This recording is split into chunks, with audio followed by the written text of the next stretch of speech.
Professor Rezavi, for giving me an opportunity to share my views on Sufis and Sultans of Delhi, conflict and cooperation.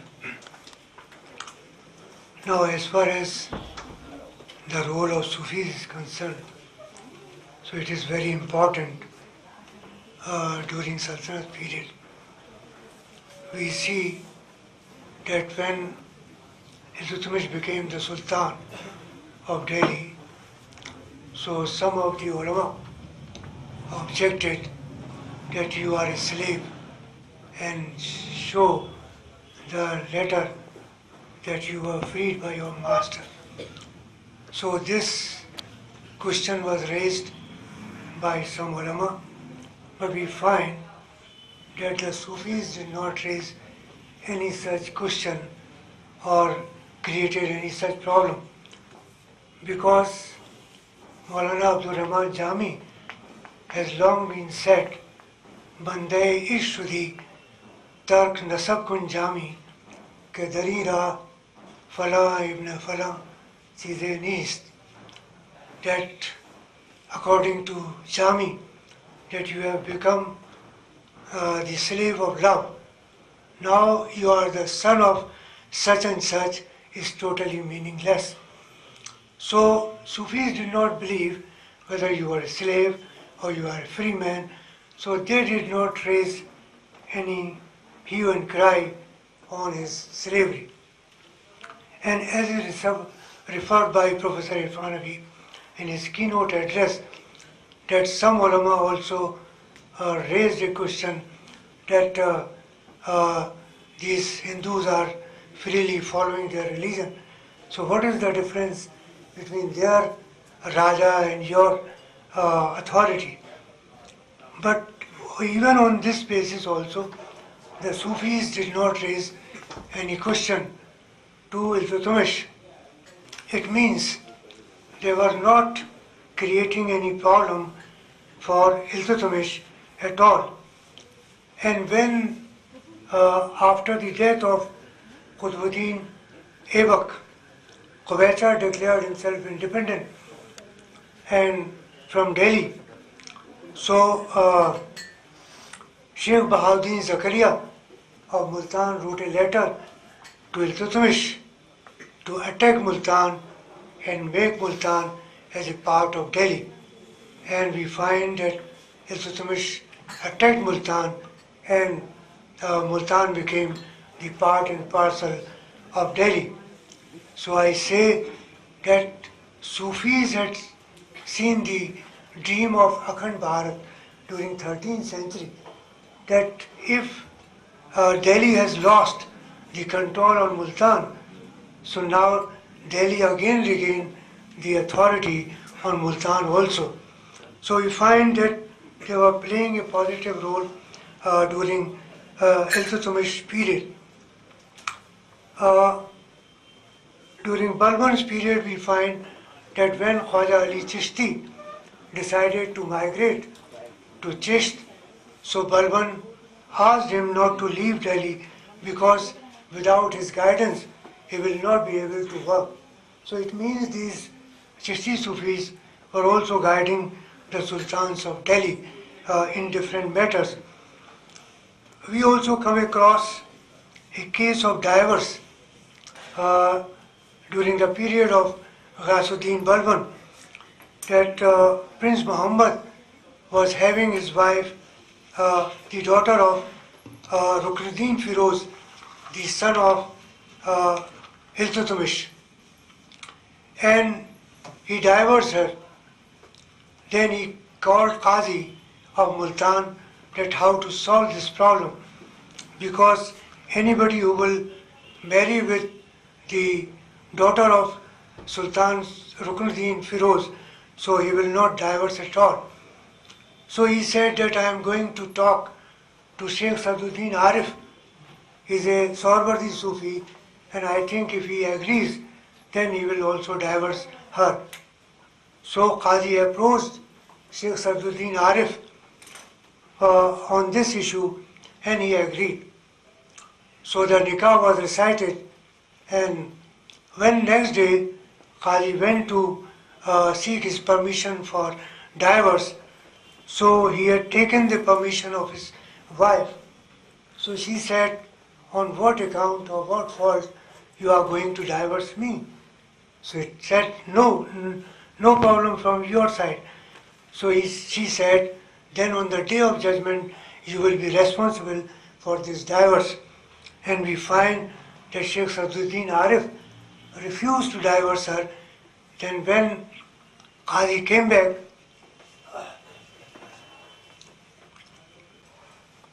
to Prince's office and told him that no, Sheikh Sadruddin Arif has refused to divorce her. So he said that tomorrow I am going to take action against you and the Sheikh. But Barni writes that the next day Mongols attacked Multan, and in that Prince Muhammad was killed. So as Professor Rezavi, my teacher, has said, that Sawarwardi Sufis were cooperating and supporting the Sultans of Delhi. So this case is totally contrary to that Sheikh Sadruddin Arif did not agree on the dictates of the Sultan son.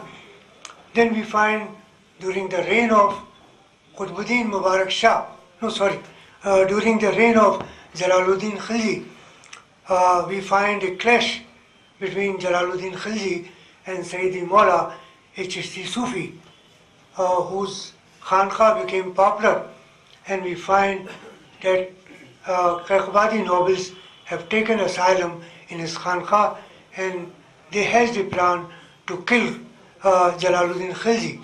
So when Jalaluddin Khilji came to know about it, he called Sayyidi Mawla to the Darbar, and on his orders, Sayyidi Mawla was killed. So we find there were some conflicts also during the period, though Jalaluddin Khilji was having a great respect for both Sawarwardi and the Chishti Sufis.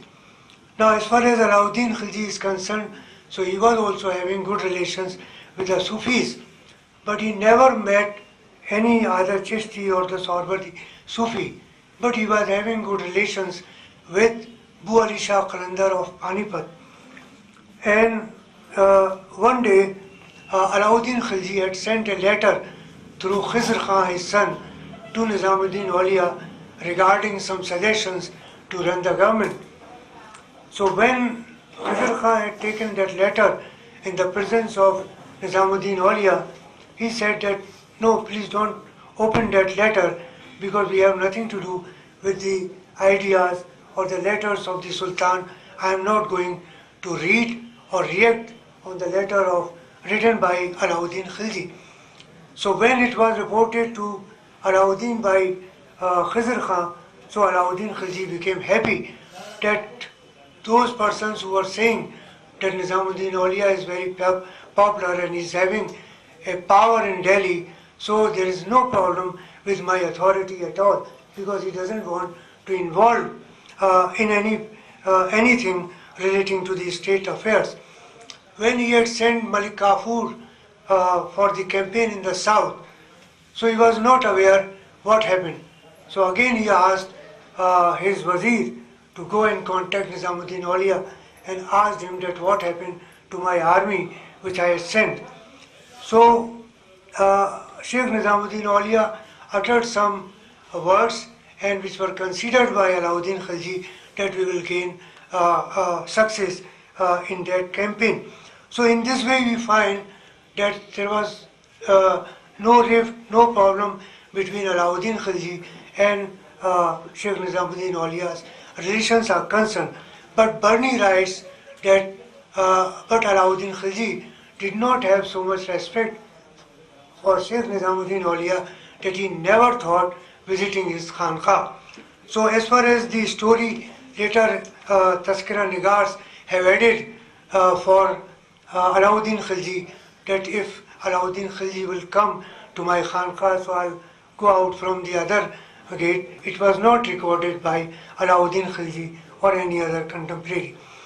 Then during the period of Qutbuddin Mubarak Shah, Khilji, some rift developed between Qutbuddin Mubarak and Sheikh Nizamuddin Aulia, because two sons of Alauddin Khilji, Khizr Khan and Shadi Khan, were killed on the orders of Qutbuddin Mubarak Shah. So Qutbuddin Mubarak Shah thought that because they were the murids of Nizamuddin Aulia, so he must not be having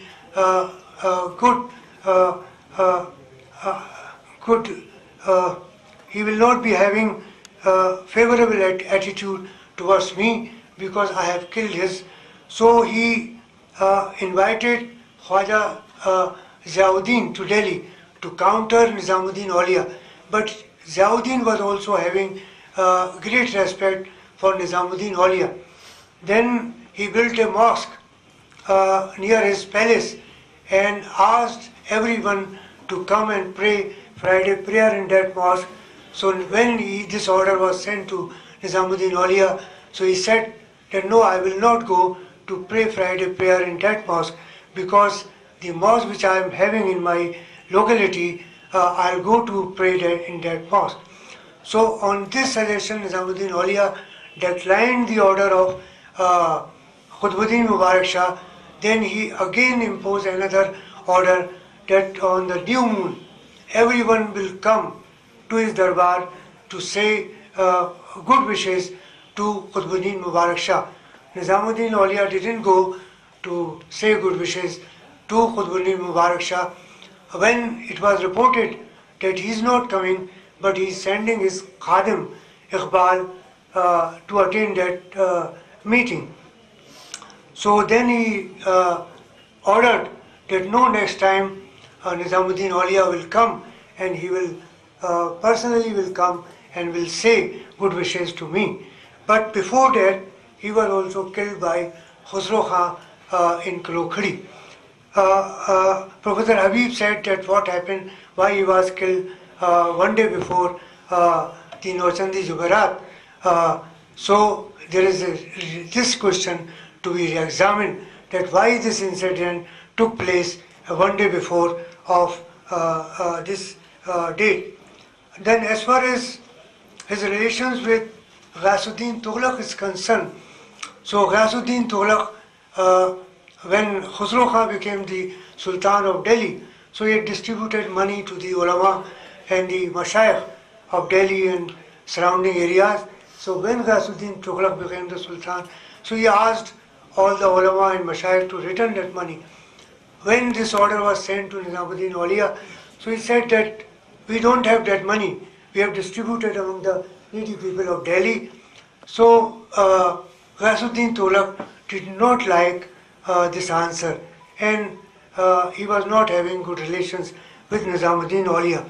But the story of Firoz Delhi Duras is a 16th century tradition. We do not find any such record in Burmese Tarikh-e-Firoz Shahi or in Isami's writings. So Ghasuddin Tughlaq was also not having very good relations with Nizamuddin Aulia. Now when Muhammad bin Tughlaq became the Sultan of Delhi, so he planned for another center of Islamic culture in south. So he selected Devgir, and the new town which he built was Daulatabad.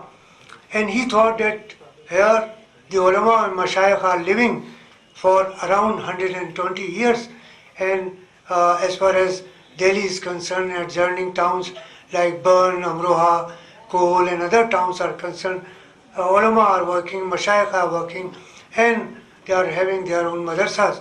But as far as Devgir is concerned, so we are only having forts. There is no contact with the outside the fort. So unless and until the ulama and mashayikh will go to Devgir and work there, only then we will be able to do something for the preaching of Islam and for the Islamic culture. Now he asked some ulama and mashayikh to go to Daulatabad, but now naturally it was a problem with the Chishti Sufis, especially on the question of the concept of vilayat, that the vilayat will be assigned by their sheikh and not by the sultan. And here the sultan was asking to migrate to Daulatabad, and we find some of the Muris and the Khulafa of Nizamuddin Auliya were also asked to go to Daulatabad. So naturally under the order of Sultan, some of the ulama and mashayikh migrated to Daulatabad, and naturally Daulatabad emerged as a center of Islamic culture. And we find, though there was a clash between Muhammad bin Tughlaq and the Chishti Sufis especially, and they did not like this transfer and going to Daulatabad and working there. So we find that Muhammad bin Tughlaq was having a clash, and that is why Barni is also against Muhammad bin Tughlaq and his policies. And that is why he wrote two versions of Tarikh-e-Firuz-Shahi, because in first version he is very critical of Muhammad bin Tughlaq, but then he thought that if it is published or it is in the circulation, so he will have to face problem. Then he revised another version of Tarikh-e-Firuz-Shahi. In that we find his criticism for Muhammad bin Tughlaq is a little bit mild. So Barni is highly critical of this policy of Muhammad bin Tughlaq in the first version of Tarikh-e-Firuz-Shahi. But we find that due to this policy, we find that the whole structure of the Khanqahs in northern India, especially of the Chishti Sufis, was devastated like anything. And Barni records that now in the Khanqahs of the Chishti Sufis, even the birds are not coming. So we find that people stop coming to the Khanqahs of the Chistis and their dargahs. But he developed good relations with the Sohrawardi Sufis, Sheikh Ruknuddin Multani, and when after the death of Sheikh Ruknuddin Multani, especially there was a crisis of the Sajjada Nashini, because the Sufi movement rose on against the monarchical setup among the Muslims in the 7th century AD. But in due course of time, we find the Sajjada Nashini of the Sufis were also became hereditary. So when there was the succession crisis in the Sohrawardi Khanqah of Multan, so the case was filed by some of the descendants in the court of Muhammad bin Tughlaq, and he had taken decision in favor of Sheikh Hud. And when Sheikh Hud became the Sheikh of Sohrawardi Khanqah in Multan, so he had given lavish money to Sheikh Hud, and he spent that money for his personal needs. Ultimately, Sheikh Hud was arrested by Muhammad bin Tughlaq, and then he was also killed by Muhammad bin Tughlaq's order. So even the Sohrawardi Sufis, those who were having good relations with Muhammad bin Tughlaq, so we find they were also having sometimes bad relations with Muhammad bin Tughlaq. So as a result of that, we find that Muhammad bin Tughlaq interfered in the Khanqahi structure of the Sufis of northern India, and we find it weakened the whole structure of the Khanqahi system. When Firoz Shah Tughlaq became the Sultan of Delhi, so he tried to revive the Khanqahi system of all the Sufi organizations, but we find that though he has given grants and everything, but he also could not succeed, and we find that from 15th century onwards there was a decline and decay in the Khanqahi system of prevailing during Sultanate period. So as a result of that, we find that whenever they were cooperating, especially the Sohrawardi Sufis, they built the Sohrawardi Khanqah in Multan and they helped, but ultimately that also proved harmful. So as far as this period is concerned, So both we find the attitude of cooperation was also there from the Chishti Sufis, Sarwardi Sufis, but at some time there were conflicts also. Thank you very much. Conflict, there was a tyrannical regime of Khusro Khan from 1317 to 20, in which massive massacre and innumerable crime took place in the palace and later on. So, do you have any reference of the Mahfuz literature of Nizamuddin Auliya condemning those acts? Because Khusro Khan did a lot of, we all know, to the Delhi, to the structure of the Delhi Sultanate. The first thing, and the next question is relating to the Muhammad bin Tughlaq issue. I just wanted to get information from you that you told that Muhammad bin Tughlaq had an aversion towards Chishti. So did it have anything to do with the way Muhammad bin Tughlaq was highly influenced by Ibn Taymiyyah's teaching? Because we find one scholar, one disciple of Ibn Taymiyyah from Damashq, all the way coming from Damashq, and he was welcomed with an open arm by Muhammad bin Tughlaq. So I feel that the Ibn Taymiyyah influence was very much there on Ibn Tughlaq, Muhammad bin Tughlaq. That is why he had a aversion towards the teaching of the Chishti. No about Khusro Khan at all, and he doesn't say anything in Fawaizul Fawad at all.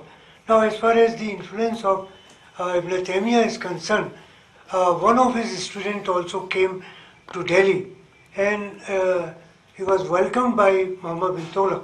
It means he might have read the writings of Ibn Taymiyyah, and he would, but as far as this policy is concerned, Muhammad bin Tughlaq himself was working on that, and even he asked some of the Sufis to go to Kashmir to propagate Islam during 14th century. So his idea was to propagate Islam in those areas, in those regions where the Chishti Sufis or the Sufis, Sarwardi Sufis couldn't go. Find this term documented in Mahfuz literature? No. This is not in Mahfuz literature, because people dream of Akhand Bharat, that Bharat should remain united, because and all. This term itself, I don't think even Amir Khosrow used this term Akhand. So it is. I wonder that it was used in Mahfuz literature. Mahfuz literature is very much different in writing. It is a very simple Persian, and but pure Persian in Mahfuz literature, as I came to know. So I think you are very senior, but it is a very loose statement on your part that it was an Akhand Bharat. No, just let me explain. I have used it not in the sense of whole Bharat. I have used it that a Sufi who is sitting in Multan, and he saw that Multan was under Delhi. Now is a small state, so it will be very weak. Now if you take Multan and if you include Multan under Delhi, so it will be a strong state, because in modern period people write Akhand Bharat that 1 minute Akhand I just use it that even Sufis were having a dream that India should become strong, and Delhi that is where I want to intervene. India as a nation existing. No. I mean, we know that Amir Khusro does talk about the Hindustan as a separate nation, but the very concept of India as a nation among Sufis is something very surprising. What to talk about Akhand Bharat? So I think the very concept of the nation was not there, the concept of Hindustan was not there, and even during the period when you are talking about the Tughlaqs and others, it is only some portions of North India which these Delhi Sultans are controlling. So possibly, I mean, we shouldn't enter into these things. I mean, this is my opinion. No. Number two.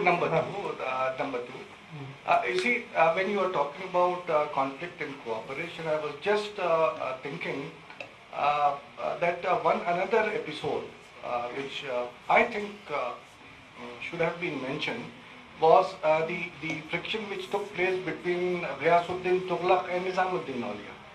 The measure which took place, in which we find that there was a conflict between the ulama and the mashayikh, and on which the Sultan himself sat on judgment.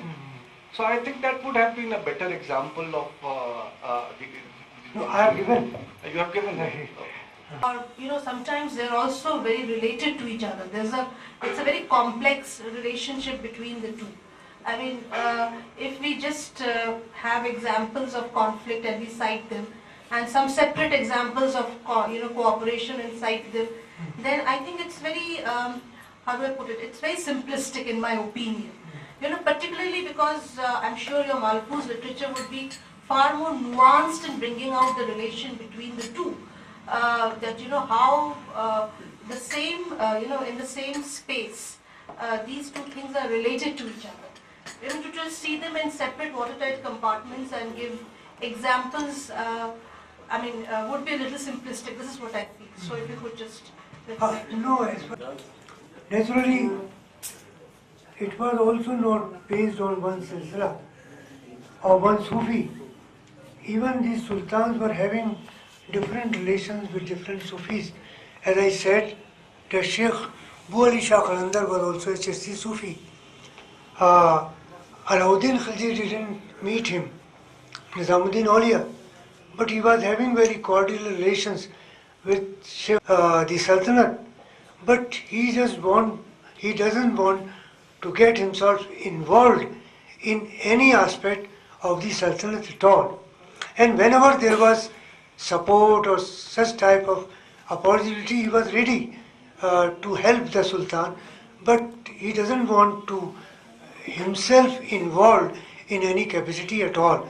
So even among Swarwardi Sufis, Chishti Sufis, it also varied from Sufi to Sufi, that whether they were having good relations, sometimes they were having distance. For example, the Shah Jamal of Kol, he was also a Chishti Sufi, and there was no question of any relationship of Muhammad bin Tughlaq. When he came, he did not go to meet him. Then it was reported by the Qazi that he did not come. He called him and then he ordered for his execution, his and his son's execution. So sometimes they were taking such type of actions without any reason. A person is not coming, that means he has no problem with you at all. So Muhammad bin Tughlaq wanted that whenever I go, wherever I am, everybody should come to see me and to bow his head and to wish me. So this is the case of Aligarh itself. Shah Jamal's case is there. Professor Azizuddin Sahab, just I wanted to know what are the basic sources on which you have based these arguments? Which one? All these arguments which you have presented in your paper, are they basically based on the Malfuz literature? Malfuz literature and Taskara. Taskara. Now, in that case, I would like to ask, how far are these Taskaras and Malfuz literatures authentic or hyperbolic? Because, sometimes even under the Mughals, we have the example of the Naqshbandis claiming, having tall claims and Jahangir knowing nothing about them. So, how would we actually take these things as matters of fact without cross-checking them with other sources? No, so it is well accepted by the historians. There is no debate on these three sources, two Taskaras and one. They are accepted already. How you will decide? Because otherwise Barni is there, Isami is there. If Barni is silent, that does not mean that this incident has not taken place. So sometimes we have to consult Sairul Aulia also for this period, or Sairul Arfin, though it is a later source. But I think both the Taskaras are very authentic. No, what he means authenticity. It's more of a question of how do we read. How do Taskira as a source of history. Because these are biographies that were mostly written with the stated objective of creating a canon, creating a narrative of the Sufi saints. So there is an element in these narratives that will not necessarily be objective or critical. Now, if we take the evidence in Taskira objectively as defining the events of the time, aren't we carrying over their prejudices, their subjectivity onto our own narratives as well? No, I think they are also having the same problem, or other court historians are having the same problem. But we have to be very objective, and we have to compare the sources of that period also, like Tabqat-e Nasri and Tarikh-e-Firoz Shahi and Islami. So we have to compare Tazkiras and Malfuz literature with the chronicles also. Any other question? Sir, I want to know that is there any situation when these Sufis try to interfere heavily in the matter of the governance of the rulers?